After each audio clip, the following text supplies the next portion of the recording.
Terkait keberadaan pagar laut sepanjang 30,16 km di pesisir utara Tangerang, Menteri Koordinator Bidang Infrastruktur dan Pembangunan Kewilayahan Agus Harimurti Yudhoyono menyebut pihaknya segera melakukan investigasi. Saya lagi cek, lagi diinvestigasi ya. Cek, karena itu di laut juga kan, berarti itu nanti Kementerian Kelautan. Cek gitu ya. Itu ada kemungkinan itu dari siapa Pak? Maksudnya apakah pengusaha atau daerah? Kita cek dulu aja.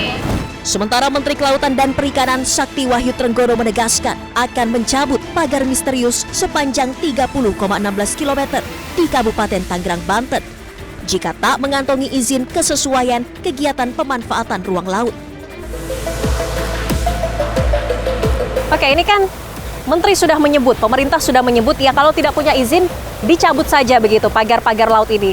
Tapi sebetulnya secara mekanisme peraturan perundang-undangan, kalau ada izin boleh membangun pagar laut seperti ini? Itu dia kenapa kita nggak mau terjebak soal legal dan tidak legalnya. Karena dua-duanya legal pun nggak benar.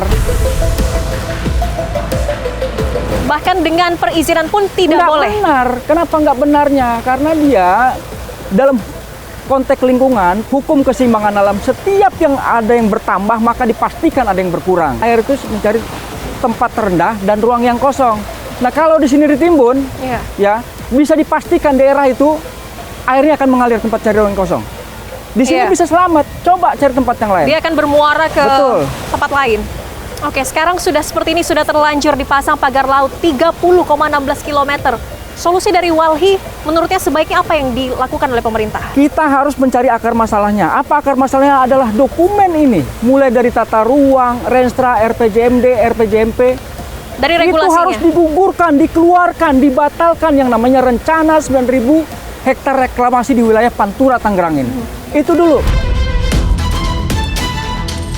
Kalau sudah tidak ada kebijakannya, fokusnya ke sini. Siapa sebetulnya harus bertanggung jawab? Mustahil dia nggak tahu. Yang ketiga, bongkar. Kalau nggak mampu bikin sayembara, undang rakyat.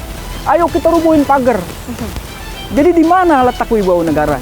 Karena kenapa? Kalau ini dibiarkan, aku yakin di tempat yang lain pun akan menjadi hal yang serupa.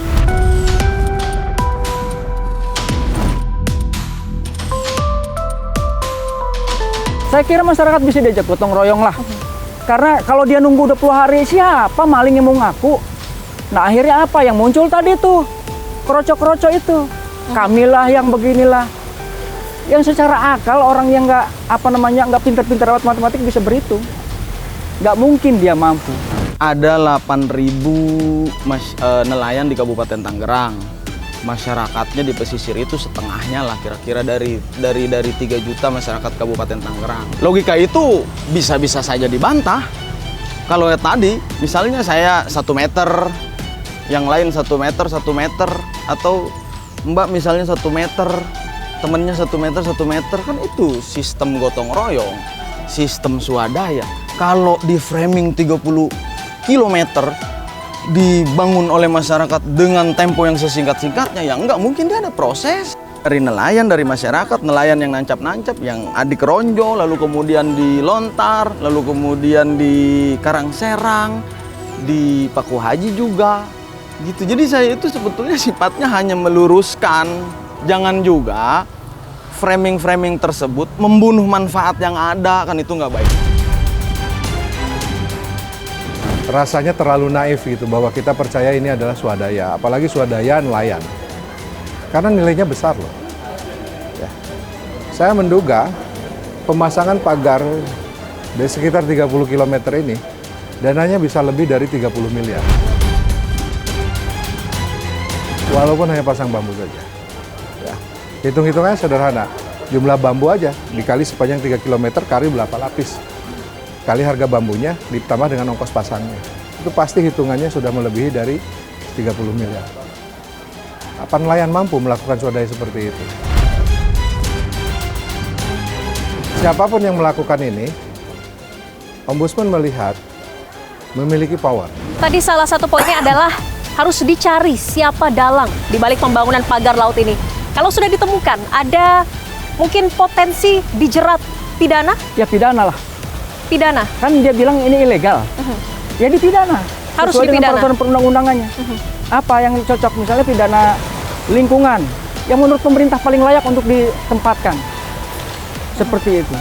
Baik, ini semoga apa yang tadi Pak Mukri sampaikan mewakili Walhi, mewakili warga dan masyarakat yang khawatir dengan pembangunan pagar laut yang nantinya akan berdampak buruk tidak hanya pada ekosistem namun juga ekonomi, dan ini juga berdampak jangka panjang terhadap lingkungan kita. Semoga bisa didengar dan nantinya ada solusi terbaik dari pemerintah. Terima kasih banyak Pak Mukri Friatna telah bergabung langsung dari lokasi pagar laut ini.